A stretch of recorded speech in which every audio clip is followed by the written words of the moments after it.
ഇന്ന് നമ്മൾ വളരെ ഇൻട്രസ്റ്റിംഗ് ആയിട്ടുള്ളൊരു വിഷയമാണ് സംസാരിക്കാൻ പോകുന്നത്. അതായത് നമ്മളൊക്കെ ഓൺലൈൻ പർച്ചേസിങ് ചെയ്യുന്ന ആളുകളാണ്. നമ്മുടെ ലൈഫ് സ്റ്റൈലിൻ്റെ ഭാഗമായിട്ട് മാറിക്കഴിഞ്ഞു ഓൺലൈൻ പർച്ചേസിങ്. പക്ഷേ നിങ്ങളെല്ലാവരും ശ്രദ്ധിച്ചിട്ടുണ്ടാവും, ഒരു സാധനത്തിന് ചിലപ്പം വ്യത്യസ്ത ഡിവൈസുകളിൽ നിന്ന് ലോഗിൻ ചെയ്തിട്ട് നമ്മൾ പർച്ചേസ് ചെയ്യുമ്പോൾ വ്യത്യസ്തമായിട്ടുള്ള റേറ്റ് ആയിരിക്കും അപ്ലൈ ചെയ്യുന്നത്.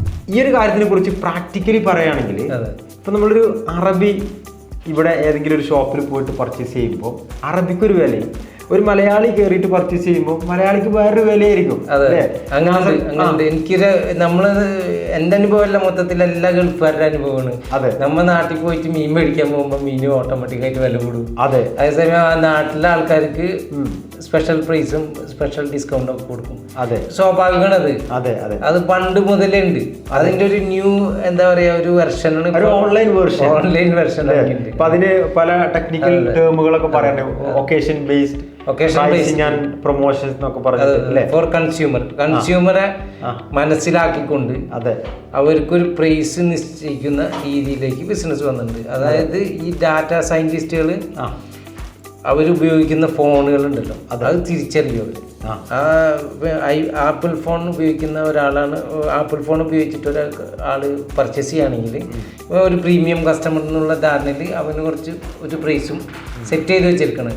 അതേസമയം ആൻഡ്രോയിഡ് ഉപയോഗിച്ചിട്ട് ഒരു ഓൺലൈനിൽ പോയി പർച്ചേസ് ചെയ്യുന്ന ഒരാൾക്ക് വേറെ ഒരു പ്രൈസാണ്. ഞാനത് ശരിക്കും എക്സ്പീരിയൻസിലൂടെ ഞാൻ മനസ്സിലാക്കിയ ഒരു കാര്യമാണ്. ഒരു പെട്ടിയുടെ വില അന്വേഷിച്ചപ്പോൾ ഒരു ഐഫോണിൽ നിന്ന് ഞാൻ പെട്ടിക്ക് വില നോക്കി, അതേ പെട്ടി അതേ കസ്റ്റമർ അടുത്ത് അതേ വെബ്സൈറ്റിൽ പോയിട്ട് ആൻഡ്രോയിഡിൽ നിന്ന് ലോഗ് ചെയ്ത് നോക്കിയപ്പോൾ 2000-3000 രൂപയുടെ വ്യത്യാസം. നമ്മളെ മനസ്സിലാക്കി ഇവൻ കപ്പാസിറ്റി ഉള്ളവനാണെന്ന് മനസ്സിലാക്കിയിട്ട് നമ്മളെ കയ്യിൽ നിന്ന് കൂടുതൽ കാശ് മേടിക്കുന്ന ഒരു ലെവലിലേക്ക് ബിസിനസ് മാറിക്കഴിഞ്ഞു.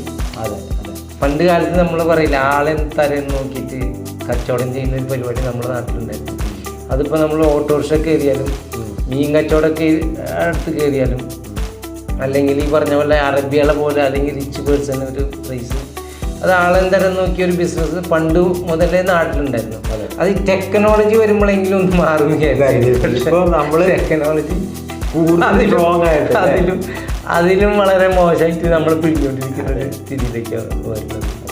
അപ്പോൾ ഈ ഓൺലൈൻ പർച്ചേസിംഗ് ഒക്കെ ചെയ്യുമ്പോൾ പല ഡിവൈസുകളിൽ നിന്നൊക്കെ ഇതൊക്കെ അറിഞ്ഞിരിക്കേണ്ട ഒരു കാര്യമാണ്. അതെ, അതെ. 2-3 സൈറ്റിൽ പോയിട്ടും നേരിട്ട് പോയിട്ടും ഷോപ്പുകളിലൊക്കെ പോയിട്ട് ഒരു റിസർച്ച് നടത്തിയതിന് ശേഷം ഒരു പ്രൊഡക്റ്റ് വാങ്ങുക, വഞ്ചിക്കപ്പെടാതെ സൂക്ഷിക്കുക എന്നുള്ളൊരു മെസ്സേജാണ് നമുക്ക് ഈ ഒരു അനുഭവത്തിലൂടെ പാസ് ചെയ്യാനുള്ളത്.